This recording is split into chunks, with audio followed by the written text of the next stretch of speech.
Go a week without caffeine and just notice how you feel. Notice how your sexual vitality is. If that's really difficult for you to do, then you know you have a problem, right?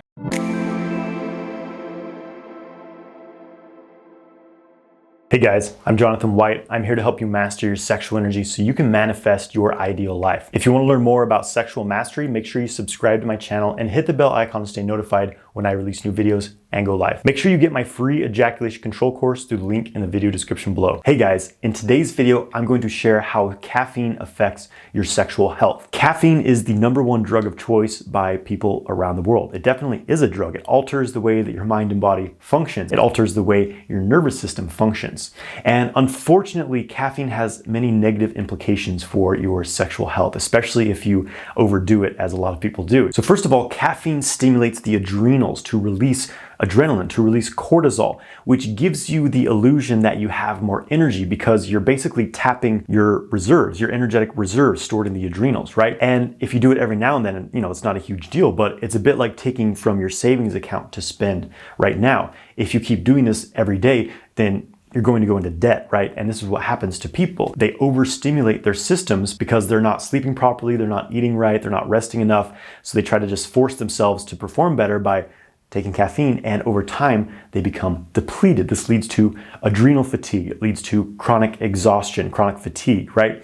And it's not a place you want to be. In Chinese medicine, the kidney system is considered to be basically the battery of the body. And the kidney system in Chinese medicine includes the adrenals, the physical kidneys, the sexual organs, the fluids of the body, the bladder as well. And so taxing the adrenal system by overstimulating it with caffeine tends to pull on what's known as your kidney essence, your kidney energy, right? Your sexual vitality is very much related to this kidney essence, this kidney energy. And when it is weak because you've been working too much, you've been overly stressed, you're not eating properly, not sleeping enough, too much caffeine, then your sexual vitality is lessened. Your sexual function is lessened. Sexual dysfunctions are becoming more and more common worldwide. It's almost expected for men to have erectile dysfunction as they get into their midlife, but this does not have to be the case. So one of the best things you can do for your sexual health and vitality overall is to rebuild your kidney energy. The kidneys are related to the water element, which is all about stillness. It's all about calmness, right? Kind of the opposite of what most people's lives are like right now in the world. So adding as much rest, adding as much still time as you can into your life is going to be very, very supportive for your sexual vitality, basically. Eating nourishing foods with all the essential minerals your body needs will also support the kidney system. Taking tonifying herbal formulas, just look up Chinese kidney yin herbal formula and you'll find some good formulas for supporting the kidneys. Also practicing Qigong, meditation, and yoga can really help you build that kidney energy back up. Another negative impact caffeine can have on your sexual health is, for men, erection quality. Caffeine is often promoted as improving circulation, being a vasodilator, but actually it tends to cause constriction of the blood vessels, especially the smaller blood vessels, which the penis is full of. So drinking caffeine actually tends to cut off the amount of circulation in your genitals, which is the opposite of what you want for sexual vitality. And you can simply observe this yourself. As a man, pay attention to the size of your penis throughout the day. Your penis is actually a good indicator of your overall health and vitality. You can just notice for a week of drinking caffeine how long, how girthy your penis is in a flaccid state throughout the day, and then go a week or two without caffeine and just notice how your penis hangs.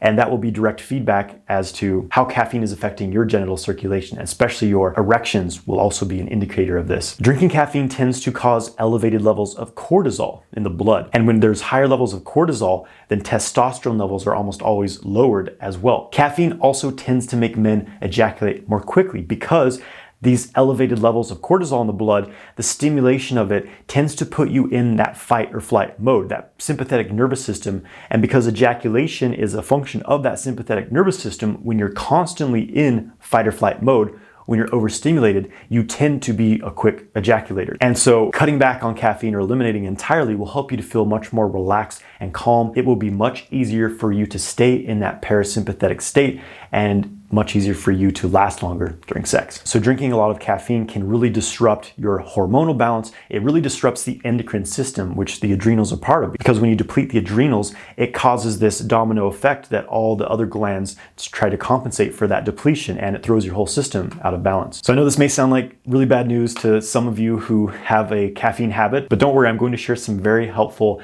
things you can substitute caffeine for and some lifestyle changes you can make to support this transition into cutting out out caffeine, or at least minimizing the amount that you consume. So first of all, I highly recommend cutting out coffee. Personally, I don't think drinking coffee has any benefit. If you're absolutely going to drink something caffeinated, then I would recommend either yerba mate or green tea, and a high quality green tea. Like if you buy green tea in a store and it just says green tea, it's not very high quality. Something like Dragonwell, Sencha, oolong teas, because with yerba mate and green teas, they aren't as acidic to the body as coffee, which tends to pull out minerals from your bones, right? And really disrupt your endocrine system. Yerba mate and green tea at least have antioxidants. They have amino acids in them that compensate for the straight stimulation of caffeine. But even these, I recommend minimizing or eliminating entirely if you have any sort of issue with hormones or sexual vitality. There's a few things I like to drink instead of coffee or tea. My number one favorite is schizandra berry. You can order schizandra powder and you simply boil water, put about a teaspoon of the powder in the water,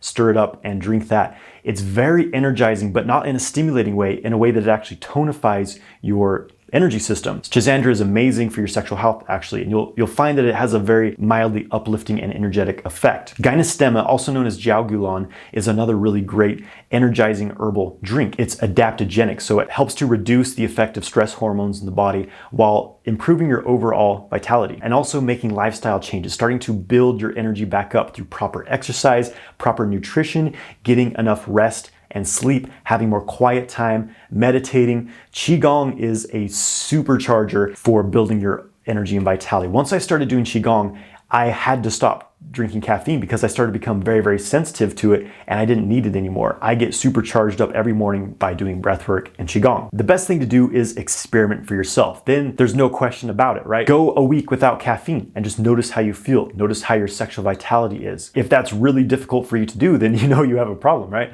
As with anything. And then if you want, you can try adding some caffeine back in. And again, just A/B comparison. And then you know firsthand what it's doing to you. And that's better than any external information, is having the direct experience of it and seeing how it works for you. Thank you for watching this video. I hope you enjoyed it. If you're ready to go deep into sexual kung fu training, check out my 12-week course, Multi-Orgasmic Man. This is a complete guide for you to learn how to manage your sexual energy, open up the channels of your body so that you can redirect this energy through your whole body, experiencing full body, non-ejaculatory orgasms and lasting for hours in bed. Find more information in the description of this video. Please subscribe to my channel, give this video a like, and leave a comment below. Have a great day, my friends. I have a whole new way of looking at sex and sexual energy. The energy that I'm currently feeling right now is just absolutely incredible. Words can't even explain, bro, how I feel right now. My confidence is already boosted. It's really easy to follow. And as they say, when the student is ready, the teacher will appear. Came to the course with a real desire to, enjoy being in my physical body. A lot of us are taught to feel shameful about our sexuality from other people who didn't instill with us the kind of freedom and the pride that we need around our sexuality. The results were incredible, like being able to last longer and not having issues with ED. What was very important for me was this ability to really transmute sexual energy into manifesting